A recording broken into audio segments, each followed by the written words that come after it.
morning. Welcome back. I'm Chris Chansing. A lot of developments overnight in Operation Iraqi Freedom, so let's get you caught up. Coming up on the top of the hour, starting with a live picture of Baghdad, rocked by about 40 major explosions at dawn Iraqi time.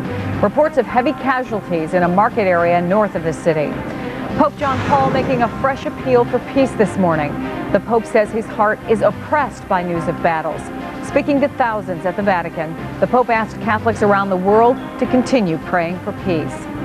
Coalition aircraft dropped about 600,000 leaflets into Iraq yesterday. They covered a variety of messages, including one that says the coalition does not wish to harm Iraqi landmarks. This is a picture from one of our remote cameras that is looking out over the city, and there is a story developing there with the Iraqis claiming that a number of civilians were killed in a popular residential area of Baghdad after a U.S.-led bombing raid or missile raid on the Iraqi capital that started much earlier today, Baghdad time. There are some journalists who Iraqi officials say they're going to be taking to the scene later today. We'll keep you posted on that. Now, just outside of Baghdad, coalition forces have been battling those swirling sandstorms that are so thick they literally shut out the sun, turning day into darkness. As Dateline NBC's John Larson reports, sandstorms are just one force of nature that coalition forces are dealing with. Do not adjust your television set. The sky in Iraq today really was that color. It is orange. It is rust. It is just this brown muck that we're standing in the middle of, and what you're seeing at home on your television set is exactly what we're seeing out here. The sandstorm blew in overnight U.S. time, midday in the Middle East. Winds of 35 miles an hour, gusting to 60. A surreal environment for NBC's David Bloom, traveling with the Army's Task Force 315 infantry in the desert south of Baghdad. The Iraqi desert isn't covered in beach sand. The troops call it moon dust, as fine as talcum powder. When the wind blows, it gets in everything. Sand gets in your eyes, it's hard to breathe. It's hard on people, harder still on equipment, including, as you can see, our video equipment. Closing in on Baghdad, the unit relies on armor, about 30 Bradley fighting vehicles and 12 M1A1 Abrams tanks, and the moon dust clobbers them all. Real hard moving through it. It puts a lot of stress on the vehicles too. Like a lot of the tanks have to stop because the dust is just killing them. The tanks have to change air filters constantly. Helicopter air support just can't fly. That means Iraqi Republican Guard units, pounded from the air for days, are now getting time to pull themselves together. The only bright spot, while some soldiers worked to repair a vehicle, others grabbed much-needed rest. As the storm closed in, about 4 p.m. Iraq time, David Bloom filed this report. We are in a fierce sandstorm right now in south-central Iraq with the 315 infantry of the U.S. Army's 3rd Infantry Division. Just in the last half hour or so, the sandstorm has become so fierce that you can't see more than maybe 15, 20 feet in front of you clearly. As a matter of fact, if you look over here, Craig, my photographer Craig White, as we pan over here, I don't even know if you can see a soldier off there guarding our perimeter. He's just a shadowy figure there off in the distance. Very difficult to see.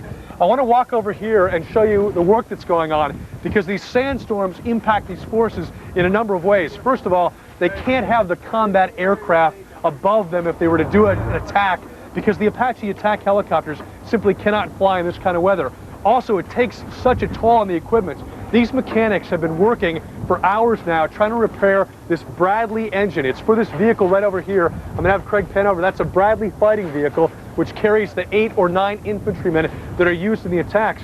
But what happens is that this engine, as they're trying to repair it, it just gets so much muck and sand and guck all over it. Let me tell you a couple ways that these sandstorms also make it more difficult. The supply lines. What you've got is you've got supplies coming up to these forces from hundreds and hundreds of miles from Kuwait in terms of fuel, in terms of food, in terms of water. And the fact of the matter is, well, we're not running critically low on those supplies. We are running low. So for those reasons, the sandstorms will likely delay any action from this division in terms of a cohesive big fight for at least a day, perhaps more. They just don't like fighting in these conditions. Want to see how fast conditions change through the day? Within a couple of hours, the sky went from pale yellow to Martian red.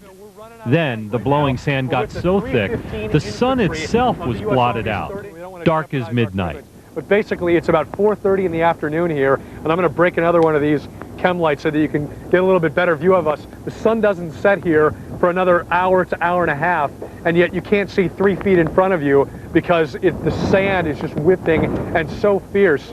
Then back to day again.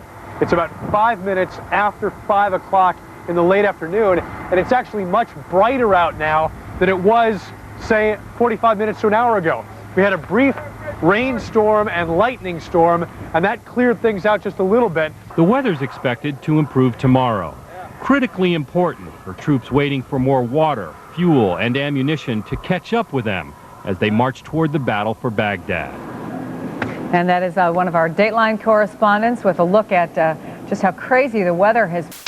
Compared to some of the other officials, the Deputy Prime Minister, some other ministers in the room who had their shirts unbuttoned, the President had a huge greatcoat on and was very well muffled up. Now, we know there was a cold snap passed through the region in the last few days, but perhaps an indication that the President has taken to wearing body armor. Of course, that's very difficult to see, but certainly he looked a lot more bulky than he normally does, Aaron. We're tea leaf reading a little bit. The other thing I noticed is, in reaction to the suicide bombing, they sent the Vice President out to do the commenting on that rather than leaving that to the Information Minister.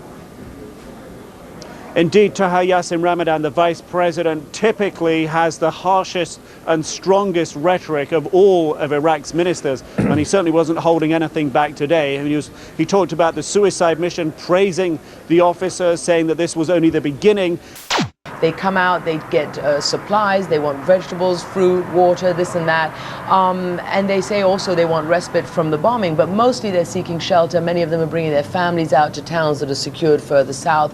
But to listen to the British saying it just seems to me that it's going to take some time, and they're doing a lot of psychological warfare, a lot of psyops, as they call it.